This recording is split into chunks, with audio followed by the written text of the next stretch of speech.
We had owned the place for 6 days. I was installing curtain rods in the living room, and Mary was sitting on the floor surrounded by boxes. She had her hair tied back, a gray hoodie on, and a marker tucked behind one ear. Every box around her had a label written in the same neat handwriting. Kitchen, daily. Kitchen, storage. Living room, decor. I had written random stuff on 3 of mine. Paul, did you leave the back door unlocked again? I kept one hand against the wall and checked the level. I brought the drill in through there. That wasn't my question. I was going back outside. You've been in here 20 minutes. I lowered the drill. There's nobody hiding behind our recycling bins, Mary. That also wasn't my question. That was how most of our conversations worked by then. She asked something simple. I heard every other complaint behind it. I answered the complaint instead of the question. Then we both acted surprised when things got worse. She stood and pushed a box toward the wall with her foot, and the internet company called. They said no one confirmed tomorrow's appointment. I confirmed it. They said you didn't. I talked to somebody Tuesday. Did you receive a confirmation? I don't know. Maybe. She stared at me. I looked back at the curtain rod because metal and drywall made more sense than her face. I'll call them, I said. You said that yesterday. I've been working. So have I. I know. Do you? That made me grip the drill harder than I needed to. Mary worked as a project coordinator. Her whole day was built around dates, follow-ups, and people forgetting things she had already reminded them about. I understood why she noticed every unfinished task. What I didn't understand was why every loose hinge or missed call had started sounding like evidence in a case against me. She pointed toward the front window. And that couch cannot stay there. We decided it would go there. You decided while the movers were carrying it. Because it fits. It blocks half the window. I can move it. When I climbed down from the chair. Right now, apparently. I didn't ask you to do it right now. You just said it can't stay there. I'm asking you to talk to me before making every choice alone. It's a couch, Mary. Her expression changed. Not much, but enough. I know it's a couch. That was when I should have stopped. I should have put down the drill, sat beside her, and asked what she was really trying to say. Instead, I moved the couch. For the next hour, we worked in separate rooms. I fixed a loose cabinet hinge, tightened the kitchen faucet, and wrote down the number for a garage door company. Mary unpacked plates and rearranged them twice. We had bought the place in Westerville because we both called it a fresh start.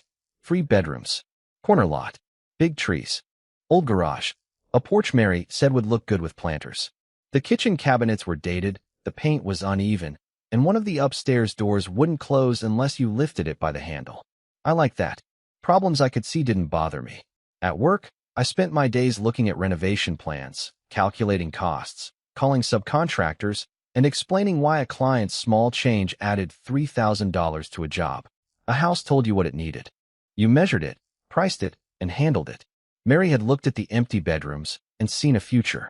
I had looked at the garage and thought about building shelves. By Thursday, most of the boxes were still in the dining room when someone knocked. Mary and I were in the kitchen having a quiet disagreement about where the coffee maker should go. Quiet only because we were both tired. I opened the door. The woman standing there held a plate covered with a clean dish towel. She looked somewhere in her late 40s, with honey blonde hair brushing her shoulders and a few silver strands visible near the front. She wore dark jeans, ankle boots, and a soft green sweater. Her eyes moved from me to Mary behind me, then to the stack of boxes in the hall. You look like you could use something sweet, she said. Her voice was steady and unhurried. Mary came to the door and gave her the polite smile she used with clients and strangers. That obvious? Only from next door? The woman lifted the towel. Warm blueberry muffins sat underneath. I'm Beth. I live in the house with the blue porch swing. I'm Paul. This is my wife, Mary. Beth handed Mary the plate rather than giving it to me. Welcome to the street. Mary thanked her and asked how long she had lived there. Almost 16 years. Then you probably know everything about the neighborhood. Only the useful parts. That got a small laugh out of me. Beth glanced toward the side window. You may want someone to look at that maple before winter. One of the larger branches leans over both properties. I noticed it, I said. I was going to check it this weekend. Mary looked at me. It was one quick look, but I knew exactly what it meant. Add it to the list. Beth seemed to notice too. She didn't smile at my expense or pretend she hadn't seen it. There's no hurry, she said. It has probably been leaning that way longer than any of us have been worrying about it. After she left, Mary put the muffins on the counter. She seems nice, I said. She does. That answer should have ended it. But the kitchen felt tense again within seconds. Mary picked up the marker and wrote Beth's name on a sticky note. What's that for? So we remember to return the plate. I would have remembered. She pressed the note onto the cabinet. Okay. The way she said it made me feel like she had already decided I wouldn't. That evening, Mary went upstairs early with her laptop. I stayed outside to break down boxes for recycling. Across the lawn, Beth sat on her porch swing reading a book. A lamp glowed beside her. She looked up when one of my boxes slipped and knocked over the empty bin. I expected a joke. She only gave me a small nod. I nodded back. Nothing else happened. She returned to her book, and I went back to the boxes. Still, I noticed how quiet her porch was. Not the kind of quiet that came after someone gave up on a conversation. Just quiet.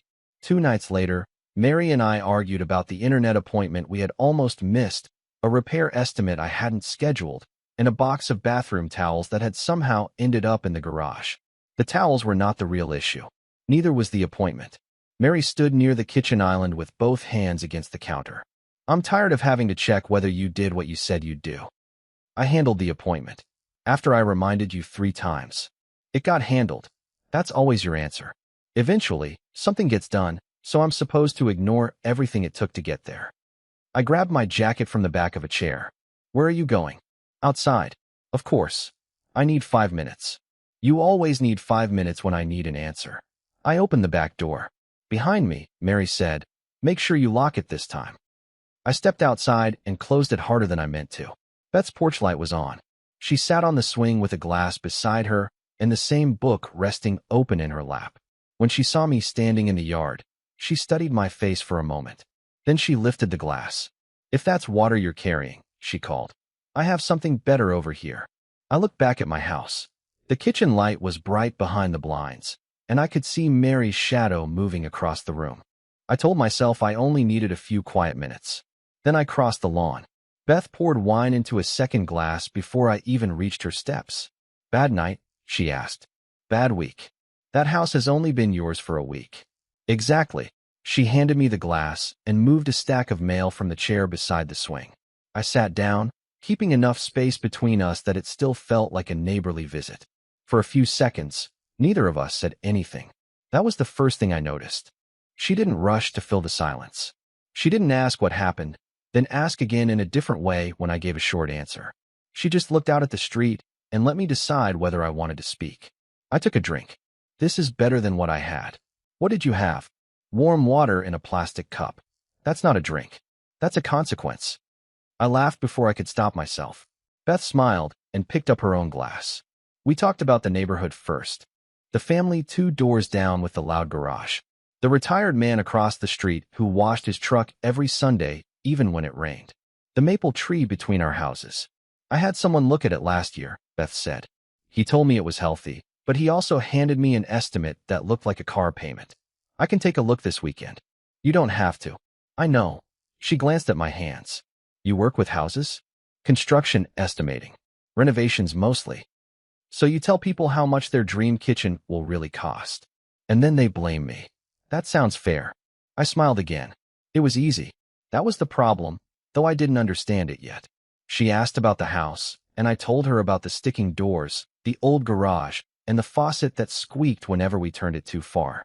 Mary seems organized, she said. She is. That sounded like a warning. It wasn't. Beth waited. I looked down at the wine. She's good at keeping things moving. Work, appointments, bills, all of it. And you? I'm good at fixing things after they stop moving.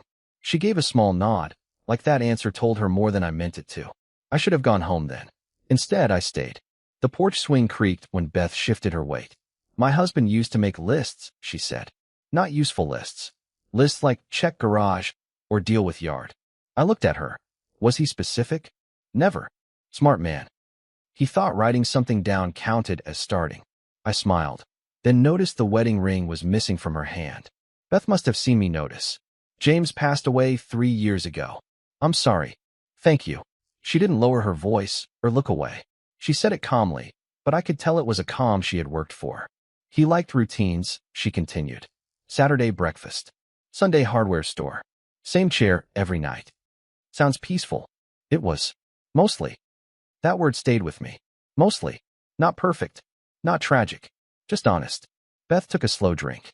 People make marriage sound simple after someone is gone, she said. Like every day was a photograph. It wasn't. He could sit quietly for so long I wanted to throw something at him. I looked toward my house. The kitchen light was still on. Mary and I don't sit quietly. No. We argue. Then I leave the room. Then she gets angrier because I left. Beth said nothing. I kept talking. We've been together 7 years. Married 4. Lately it feels like we're managing a shared address. The words came out before I decided to say them. Beth turned toward me, but there was no surprise on her face. More like roommates. Roommates who disagree about curtain rods. That's serious. It sounds stupid. The curtain rods probably are. I laughed once, then rubbed the back of my neck. The rest isn't. She looked toward the maple branches moving above us. Sometimes we work so hard fixing the wrong thing that we stop asking what's actually broken. I stared at her. She didn't explain it. She didn't tell me to go back inside. She didn't tell me to leave Mary. She just took another sip of wine. I stayed for 20 more minutes, then carried the empty glass to the door. Thanks, I said. For the wine. For not making it complicated. Beth leaned against the doorframe. I'm not sure it's my place to make your life simpler. At the time, I thought she was joking. The porch conversations didn't become an every-night thing. That would have been too obvious, even to me. A week passed before the next one. Mary and I had spent Saturday choosing paint for the upstairs hallway. We came home with 4 samples and disagreed about all of them. By dinner, the paint had turned into a conversation about money, then work, then whether I had been serious when I said I wanted kids someday. I'm not asking for a date, Mary said. I'm asking whether that future still exists in your head. I don't know what you want me to say. The truth. The truth is I don't know. She pushed her plate away. You always act like uncertainty is neutral. What does that mean? It means I'm the only one who has to feel the weight of it. I got up and took both plates to the sink. Can we not do this while we're eating? We're not eating anymore. I turned on the water. Behind me, Mary said, there. That's what you do. What? You find a task. I'm cleaning up. No, you're escaping while standing 6 feet away. I shut off the faucet. She was right, and that made me angrier. I'm going to check the garage. Mary laughed without humor. Of course you are. I spent 40 minutes tightening hardware that didn't need tightening. When I came outside, Beth was carrying a mug onto her porch. She saw me and lifted it. Tea tonight. I crossed over. That became the rhythm. Not every fight. Not every evening. Just enough. One night, she had leftover apple pie. Another time, she showed me a novel James had loved and told me it was boring for the first 100 pages, but worth finishing. We talked about work, houses, people on the street, and the strange things clients asked for. Beth listened without interrupting. When she disagreed, she said it directly but without turning it into a contest. One evening, I complained that Mary treated every mistake like proof I didn't care. Beth rested her mug against one knee. Do you forget things often? Sometimes. Things you promised to handle? I looked at her. That sounded less supportive than usual. I'm not trying to take your side. I noticed. She smiled. Maybe Mary is tired. Maybe you are too. That should have annoyed me. Instead, I trusted her more. A few days later, I noticed one of Beth's shutters hanging loose near an upstairs window. The bottom screw had pulled away, and the wind kept knocking it against the siding. I walked over after work. You know that's going to come off, I said. Beth looked up from the flower bed. I was hoping it would repair itself. That method doesn't test well. She stood and brushed dirt from her hands. I have a ladder. The ladder was older than I expected, but solid. Beth held it while I climbed, removed the loose screw, and checked the wood behind it. You need a wider anchor, I called down. Is that expensive? No. Then I approved the budget. I climbed down, grabbed what I needed from my garage, and finished the repair in 15 minutes. Beth kept one hand on the ladder the whole time. She didn't hover or tell me to be careful every 30 seconds. She just helped. When I came down, she tested the shutter with both hands. Solid. That's the idea. She looked at me with a warm, easy expression. You make helping look simple. It was a small sentence. Still, it hit me harder than it should have. Mary thanked me for things. I knew she did. But lately, every task at home felt late before I started it. Every repair felt connected to a promise I had already failed to keep. Standing beside Beth's house, I felt useful instead of managed. That evening, I sat at my kitchen table while Mary answered emails upstairs. Through the window, I could see Beth's porch light. I realized I had been waiting for it. I knew which nights she usually sat outside. I knew how she took her tea. I knew she hated overly sweet wine and kept spare blankets in the basket beside the swing. Worse, when something happened at work that day, I had thought about telling Beth before I thought about telling Mary. That was when I finally admitted it. Nothing physical had happened. I had never touched Beth except to hand her a tool. But I compared the way she spoke to me with the way Mary did. I saved thoughts for her. I crossed the yard because being near her felt easier than going upstairs. I was using Beth's porch to avoid my own marriage. The next night, Mary and I sat across from each other at dinner. She barely touched her food. Then she looked at me and said, "Every time something goes wrong between us, you cross that yard instead of talking to me." I opened my mouth. Nothing came out. Because for once, there was no smaller argument I could hide behind. Mary held my eyes across the table. "Say something." I set down my fork. "You're right." She looked almost disappointed. Maybe she had prepared herself for another argument and didn't know what to do when I stopped fighting. "I don't want to be right about this," she said. "I know." "No, Paul. I don't think you do." She stood, carried her plate to the sink, and left it there. That alone told me how upset she was. Mary never left dishes sitting out. "She listens to you," she said. "You tell her things. You come back calmer, and then you still won't talk to me." "I haven't done anything with Beth." Mary turned around. "You think that's the only thing that counts?" "No, but it's the sentence you reached for." I looked down at the table. There was no clean way to explain it. Beth had never asked me to choose her. She had never told me to leave. Most of what happened between us could have sounded harmless if I described each moment separately. A glass of wine, a repair, a conversation on a porch. Put together, it was different. "I know it became inappropriate," I said. Mary folded her arms. "When did you know?" "Yesterday." "And you still went over there?" "No." "That's supposed to help?" "I'm not saying it helps." She stared at me for another second, then walked upstairs. I slept on the couch that night. The next 2 days were strangely calm. Mary went to work. I went to job sites, corrected estimates, and answered calls from people arguing about cabinet prices. At home, we spoke about groceries, bills, and whether the garage company had confirmed Friday. We didn't mention Beth. That silence felt worse than the fights. On Saturday afternoon, I was in the garage sorting screws into plastic bins when Mary came in. She stood near the workbench, still wearing the black trousers and cream blouse she had worn to meet a friend for lunch.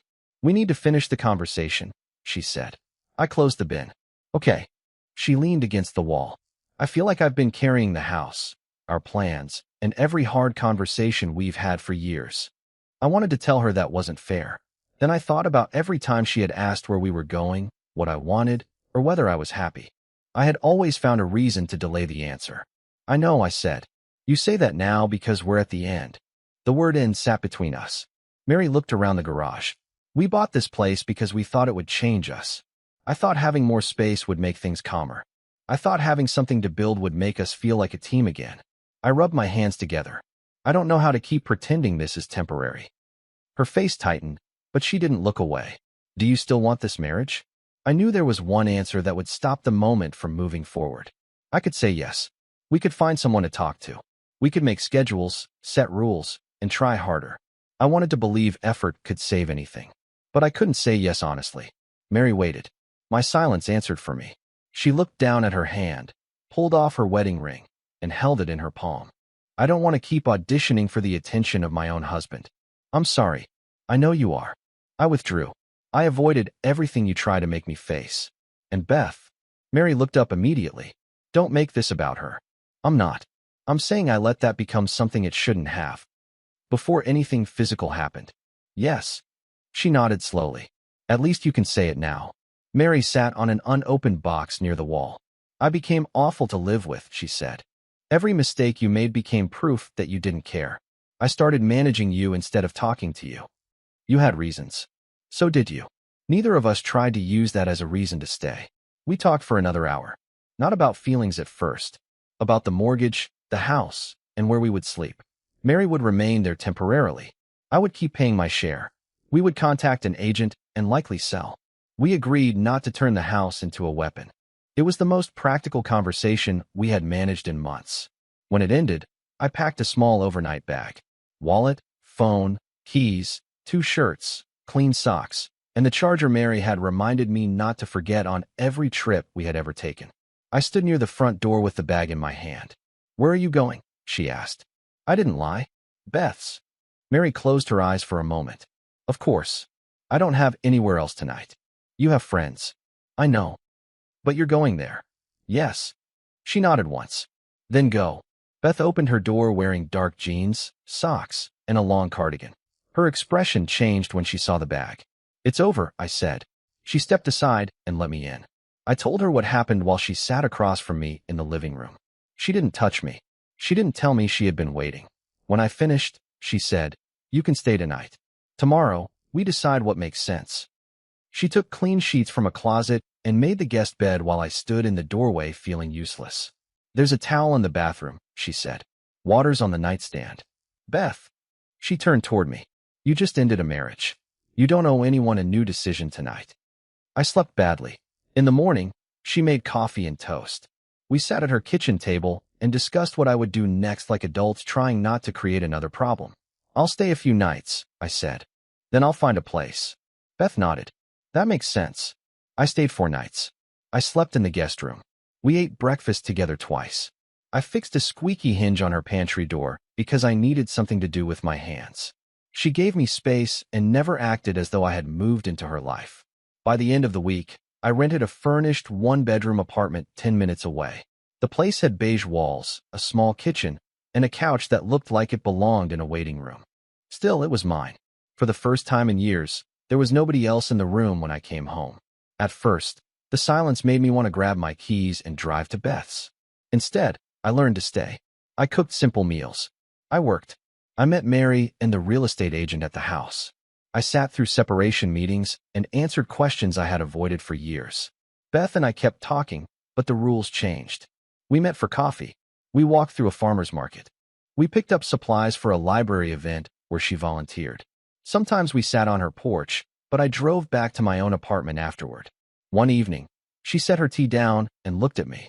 "I care about you," she said, "but I don't want to become the place you hide from what happened." "You're not." I was. I couldn't argue with that. "So what do we do?" I asked. "You keep living your own life. You finish what you started with Mary. And we find out whether this is still real when there isn't a crisis holding it together." I agreed. A few weeks later, we went to the farmer's market on a bright Saturday morning. Beth bought peaches from a vendor she knew, and I carried the bag. The vendor smiled at us. "You two make a nice pair." Beth's shoulders tightened. I didn't make a joke or reach for her hand. Later, beside my car, she said, "Being seen with you makes this feel more real." Is that bad? No. That's why it scares me. 2 days after that, I ran into Mary at a grocery store. She looked thinner, but less tense. Her cart held frozen meals, fruit, and a bright red leash. "You got a dog?" I asked. "I'm walking one from a rescue. For now." She glanced into my cart and noticed the tea Beth liked and the crackers she always kept near the porch swing. So it wasn't only the porch. "No," I said. "But nothing physical happened while we were together." Mary gave me a tired look. "That doesn't mean nothing happened." I know. For once, I didn't defend myself. When I told Beth about the meeting, she was quiet for a while. Then she said, "You were breaking long before you crossed my yard." But I still opened the door. A week later, Beth found a typed note in her mailbox. It criticized the age difference, my character, and how quickly she had grown close to a married neighbor. She read it once, folded it, and dropped it into the trash. "If someone won't sign an opinion," she said, "I don't have to carry it." I watched her close the lid. That was when I understood something had changed. I wasn't waiting for her porch light anymore. I was waiting to find out whether, after everything settled, she would still choose to turn it on for me.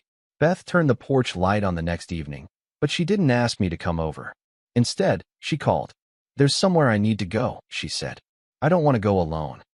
The cabin sat beside a small lake a few hours north, past flat fields, roadside produce stands, and towns where the gas station seemed to be the main attraction. James's family had owned it for years. Beth and James used to spend weekends there before he passed. She hadn't returned since. When we arrived, sunlight came through the trees and covered the porch in broken patches. The cabin smelled closed up, like dry wood and old fabric. Beth unlocked the windows while I carried in our bags. I expected this to feel worse, she said.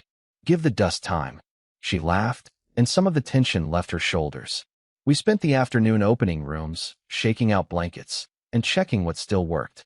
The water heater complained, but started. The refrigerator made a noise like it was thinking about retirement. Outside, I found a loose board on the dock. Beth stood behind me while I crouched with a screwdriver.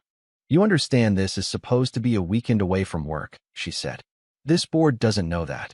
We walked beside the lake later, both wearing shoes because the shoreline was covered in small stones and sharp sticks. Beth pointed out a bench James had built badly and refused to admit was uneven. Inside, she found an old guest book in a drawer. There were entries from years earlier. Birthdays, fishing trips, notes from James about burnt pancakes and a raccoon that had stolen an entire bag of hamburger buns. Beth ran her thumb over his handwriting. I loved him, she said. I still miss parts of our life. I know. I don't want you to think I'm comparing you. I don't need to be what he was. Her eyes filled, but she smiled. That might be the right answer. That evening, we sat near the water while the sun dropped behind the trees. I told her I still felt guilty about Mary. Not because I believed the marriage would have survived without Beth. It had been failing before we bought the house. But I had still avoided the truth, and Mary had carried the cost of that. Beth rested her hands around her mug. Guilt should teach you, she said. It shouldn't become your permanent home. Then she looked at me carefully.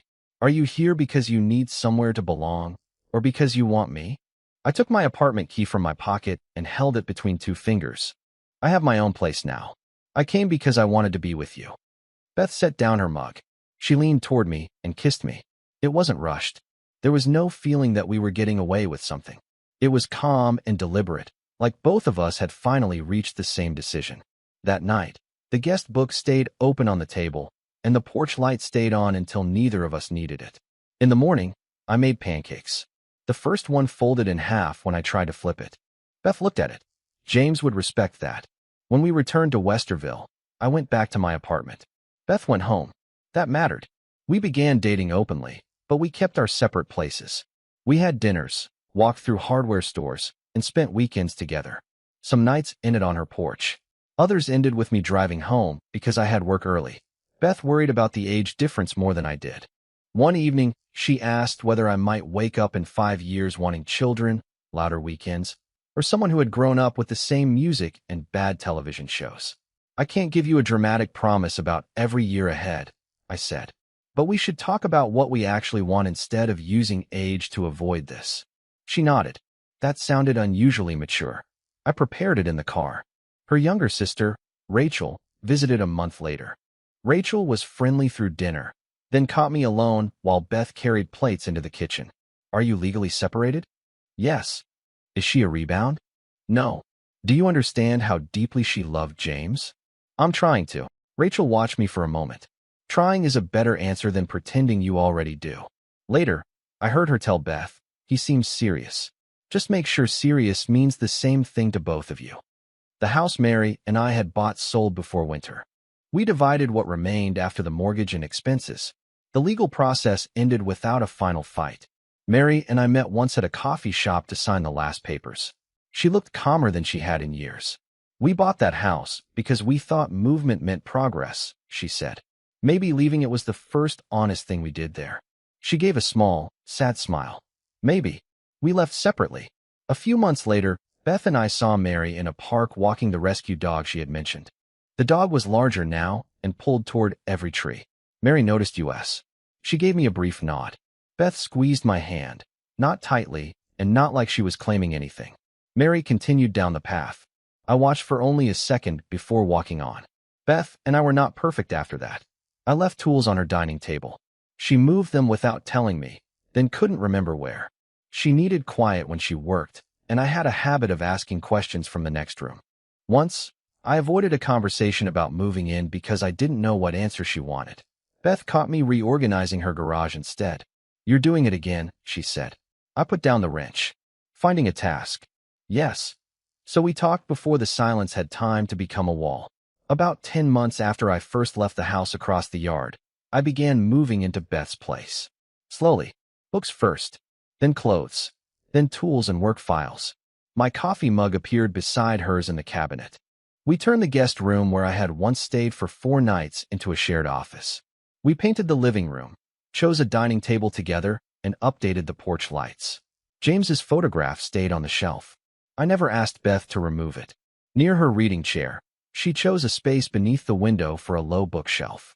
I chose the wood, measured the wall, and built it over 2 weekends. When I finished, Beth ran her hand across the top. "This fits," she said. I knew she wasn't only talking about the shelf.